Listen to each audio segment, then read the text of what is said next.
ಬೆಳಿಗ್ಗೆನೆ ಬೇಗ ಎದ್ದು ಮನೇಲಿ ಪೂಜೆ ಎಲ್ಲ ಮುಗಿಸಿ ಗಣಪತಿಗೊಂದು ನಮಸ್ಕಾರ ಹಾಕಿ ನಾವು ನಮ್ಮ ಜರ್ನಿನ ಶುರು ಮಾಡಿದ್ವಿ.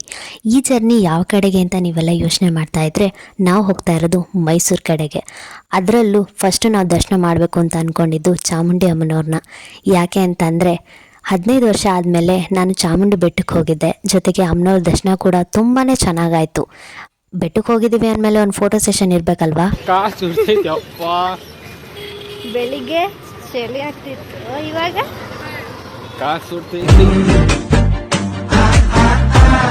Next Mysuru palace. ಇಲ್ಲಿ ಫಾರಿನರ್ಸ್ಗೆ ಇದ್ದಿದ್ದು ಎಂಟ್ರಿ ಫೀಸ್ ನೋಡಿ ನಾನಂತೂ ಶಾಕ್ ಆಗೋದೆ. ನೆಕ್ಸ್ಟು ಮೈಸೂರು ಪ್ಯಾಲೇಸ್ನ ಹೊರಗಡೆಯಿಂದ ನೋಡಿನೇ ಅಭ್ಯಾಸ ಇತ್ತು.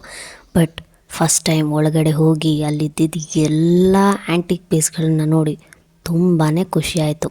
ಎಷ್ಟು ಚೆನ್ನಾಗಿ ನೀಟಾಗಿ ಮೇಂಟೈನ್ ಮಾಡಿದ್ದಾರೆ ಗೊತ್ತಾ. I just loved it. Photoshoot ಮಾಡ್ಸೋಕ್ಕಂತೂ ಹೇಳಿ ಮಾಡಿಸಿದ ಜಾಗ.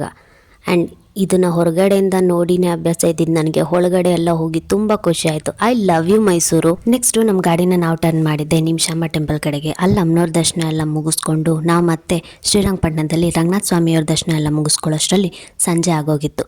ನೆಕ್ಸ್ಟು ಟೀ ಕುಡಿಯೋ ಟೈಮ್ ಆಯಿತು. ನನ್ನ ತಮ್ಮ ಟೀ ಕುಡಿಸ್ತಾ ನಾನು ಕುಡಿದೆ. ನೆಕ್ಸ್ಟ್ ನಾವು ಹೊರಟಿದ್ದೆ ಆದಿಚುಂಚನಗಿರಿಯಲ್ಲಿ. ಇಲ್ಲಿ ಕಾಲಭೈರವೇಶ್ವರ ಸ್ವಾಮಿ ಪೂಜೆ ಆಗ್ತಾಯಿತ್ತು. ಆ ಟೈಮಿಗೆ ಕರೆಕ್ಟಾಗಿ ನಾವು ಹೋದ್ವಿ. ತುಂಬಾ ಚೆನ್ನಾಗಿತ್ತು ಪೂಜೆ. ಓಂ ಗಂ ಗಣಪತೇ ನಮಃ ಅಂತ ಹೇಳಿ ನಾವು ತುಮಕೂರು ಕಡೆಗೆ ವಾಪಸ್ ಹೊರಟು ಬಂದ್ವಿ.